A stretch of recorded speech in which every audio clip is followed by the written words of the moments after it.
Okay, so this is the time of the year where people are thinking about their fitness goals. It's end of the December, it's January, whenever you maybe listen to this. And top thing that's on a lot of people's mind is, should I make this the year that I finally get into shape, or finally get shredded, or I lose some of that weight?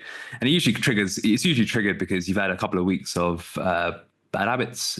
You've probably eaten out a bit too much. You've probably overeaten a little bit too much. You may have enjoyed the box of roses, the Coronation. What's the other one? Quality Street, sorry, not Coronation Street.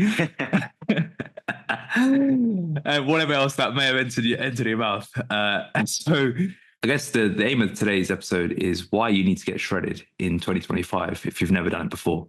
So top of mind, what comes to you? What comes to yours? The first thing that comes to my mind is probably something that has been your New Year's resolution for the last 20, 30, 40 years, depending on how old you are listening to this. And every year that passes is another year that it's not been achieved. So I think, one, it's probably only getting harder every year that passes. But it's also just another thing just on your mind. It's like something on your to-do list that, you know, even if you just push it to the bottom of the pile and just, I'll deal with it later, you don't fully push away that stress. Like, it's still hanging over you. You still know, like, right, this is still something in my life I need to tick off. And even if other areas of your life are progressing really nicely, it's still like, oh, my health and fitness, like, there's still just, oh, my body confidence, my control around food, whatever, you know, really is bites to that person is still that unticked box. And that's not going away until you just deal with it, basically. So you can either kick it down the road for another year, or you can just get going with it, because they're your only two options, really. There's like this hidden cost of like the thinking of your fitness that I think is underrated. Like the amount of thought. What's the research, Ivan, about thinking around fitness? So it's something crazy, right? Yeah, I don't know off the top of my head, but I know there is some research talking about women dieting 30 years of their life, you know, feeling like they've been dieting for 30 years of their life and not actually getting the result they want. That sounds like absolute torture, you know. But yeah, I think that's becoming more and more apparent with everyone these days, not just women. I think every year you delay to get in shape and to actually change your life for the better, you're just 1 year further away from where you need to be. And everyone knows it's one of those things that you don't realize how much you need your health until it's gone. You know, and then there are many people, what's that quote? You spend your whole life making all this money to then pay it back to get your health back because you just haven't taken care of yourself your entire life, you know. And, you know, we work and we help people that are very successful in what they do in all other areas of their life. And this is that one area where they have still really, really struggled to crack it, you know. So yeah, for those who are sort of on the fence, I think it's one of those things that you're going to have to do it. Either you do it now or you sort of pay the consequences later on down the line. And this doesn't mean like you have to getting shredded is something that I think everyone should experience once. And we'll probably talk about that in a moment. But it's all the other really, really positive stuff that comes with that endeavor. You know, all the stuff that you learn in getting in shape, you can carry over to all these other aspects of your life. Well, I think we agreed that everyone's probably thinking about weight loss, right? And then there's the question of like, oh, am I just going to drop like 5 pounds, 10 pounds, just feel a bit, just drop a bit of weight and then I'll worry about the rest later on? Or am I just going to drastically go through a transformation? And I guess what I want to segue onto now is like, why is it worth hitting that transformation checkpoint, pushing yourself to do something you never thought possible versus just dropping 5, 10, 15 pounds, maybe dropping one belt buckle, and then just sort of sitting around there? What's the difference between the two, and why are the benefits so high from so many different ways? I think it starts with the fact that there's not a big difference in terms of effort, but there's a huge difference in terms of outcome. In that, I think if you approach the new year thinking, I'm going to try and drop a couple of kilos, you put in some effort, but you don't really get that much return. I think there's this really annoying thing, I think, basically mainly with nutrition, but with the whole kind of health and fitness kind of lifestyle approach, is you can put in quite a bit of effort, but if there's like a little bit that's not, or the right stuff isn't quite lined up, you can literally almost achieve nothing.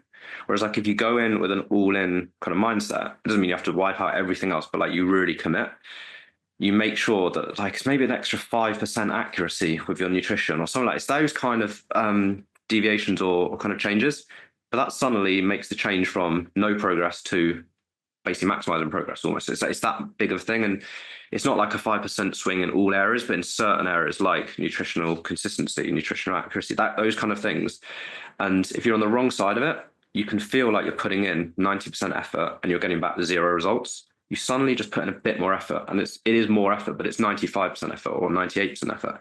But then you're suddenly getting 1% weight loss or body weight dropping every single week. And it's like the difference in effort, or like the return on investment from doing nothing to doing 90% is terrible. But then that extra 5% effort, it's like, bam, you're suddenly getting so much back. And you could go all in just with the goal of losing 2 kilos, but I just don't think that happens. I think when you go for a big goal, you really commit, you really want to make something, big changes. That's when you have the motivation to follow through with those big changes in terms of actual your behavior. So I think just from a return investment perspective, if you try and go all in and really do something amazing, the results are just going to be so far beyond like half-assing it, which is probably what everyone's kind of done up to this point, and kind of dropped the 2 kilos, got them back, or aim for 2, only drop 1, that kind of thing. There's also nothing else in life that will give you the same experience as going all in on a transformation. I don't think there's anything else that you can put your mind to as a goal and have so much of your life impacted, because you have to discipline so many different areas of your life. And I think for so many of us, like the first time you do a body transformation is the first time you've disciplined your whole day. It's not just you discipline your work or you discipline your family or whatever. Like you have to everything has to be audited and considered, especially for like those who want to really push it to the limit. And that's why I think there's so much benefit in going the extra mile, because like life's too short not to experience having a 6-pack once in your life. Like I think once in your life you should see your abs, right? Or you should see what you're capable of. But I think also just all the gains come at the end of the process as well. That they don't come in the first 2 kilos; they come on the last 2 kilos. And those gains aren't just physical. It's not just seeing the striations in your abs. It's the mental discipline to have done all the different bits and audit your life and change the way you think about food and all the different aspects, and just time management, finding pockets in your day that you didn't know you had. There's nothing else that's a 24/7 endeavor that will have so much potential to change your life.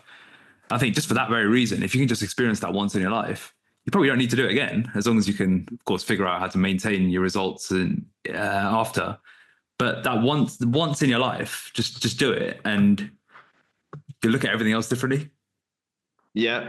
And I've always said this as well. It's like one of the few things left in this world that you just can't buy. You know what I mean? Like you can hire us, you can hire all the chefs in the world, the PTs to like watch you train, do everything.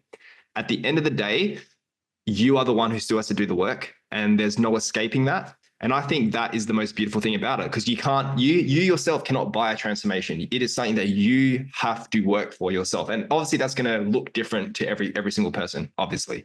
But yeah, the main message there, it's that your outcome is literally a direct representation of the effort that you put in.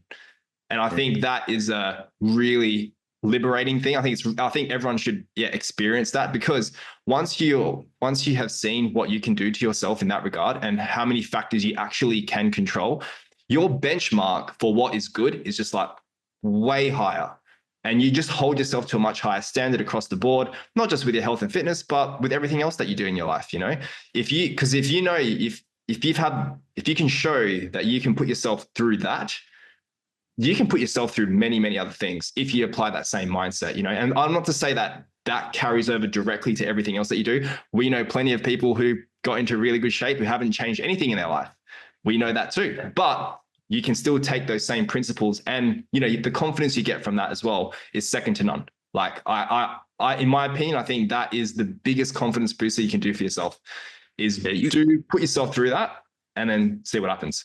The only reason I think people don't change their life when they do it is they don't do it with a base level of awareness, or they don't do it with any desire to try and do anything with it after. In the respect of like, they just think of it as like, I'm going to do it once, but like I'm just going to do it once and never eat a piece of broccoli again. Like it's that sort of mindset. I think you got to go into it with an awareness of like things that are changing in your life, but B, that this is going to be a change in my lifestyle. Yep. Otherwise you will just go back to being or doing whatever you were doing before. Yeah. But I think what Ivan said there around almost like resetting the bar and rechanging your standards. Yeah. For me, that's worth it, just that alone, because that's what then sticks with you for the rest of the time. And just the things that you think are hard, the things that you're willing to do, the things that you think are sustainable. I think I was saying to you actually the other day, I've been thinking about the word sustainable so much because I think we've been using it a fair bit, but it's such a buzzword in the fitness industry at the moment. And the more I think about it, the more just bullshit I think it is. It's like, what does it even mean? Like when you actually come to define it, it's like the reality is to stay in shape long term, it's not this sustainable. You gotta raise your standards to the level it needs to be to maintain where you're happy to be. And that's how you make it sustainable. You can't keep your standards with a health and fitness rock bottom and then think that you're going to have anything other than a rock bottom physique. And it's one of them of like, just to put it in like a real kind of tangible example is most people who have an office job, they do 4,000 steps a day. The first time they try and do 10K steps, they think it's mental. I can never do this. If you've hit 15, let's say 20 even for some people, steps during the grind, pulling back to fit 10, then suddenly just feels so easy. And it's like, you can then maintain that. It's like you're maintaining 2.5 times what you were doing previously with your steps with the same perceived effort. And it's like everything's just shifted up then. And it's not like you have to be trying so hard all the time. That's where you ultimately want to get to. But what your 7 out of 10 difficulty for you is now just objectively just so much harder than it was before. The same way a 60 kilo back squat might be really hard the first time you try and do it. Then a few years later on, maybe it's 160 kilos. It's still the same level of effort, but what you're doing is so much more impressive. And that's I think the biggest thing. That's the reason why I think you've got to just go all in and go through that last bit, because looking amazing is really cool, but it doesn't last forever. The photos you have forever and they're cool to look back on and all of this amazing achievement. But for me, it's what you take from that time. And I still think even like if things are hard or whatever, there's a couple of days in grind phases I've done, which I think have probably taken me like as far as at least at that time I could take things from a mental perspective, not physical. And like when stuff is shit, it's like, well, it's not shit as that day, is it? And like I'm not saying it suddenly makes it all like sunshine and rainbows, but it helps you just put things into context for like, well, if I got through that, I can get through this, you know? Well, I 100% agree on that. Like, if I think about some of the recent things I've done with like the fighting and the like the vegan shred, the most recent ones, things I remember from them are those really hard days. Like from the fight, for example, I remember getting dropped in the first 30 seconds and thinking, oh shit, what am I going to do now? Like this is it. Or I remember like being just completely burnt out from all the training and just sitting there like, oh my God, I can't take this anymore. Like that kind of stuff. Or, you know, during the grind where, you're like at the last like 1 or 2 kilos and you've got aches in your legs and you're trying to drag yourself through the steps and you're trying to get more energy from black coffee, but nothing's working. Like, you know, all these things, but then you get through it and you keep going on. And those are the things I remember. I don't really remember like the highs of it all. It's the harder bits that you take forward.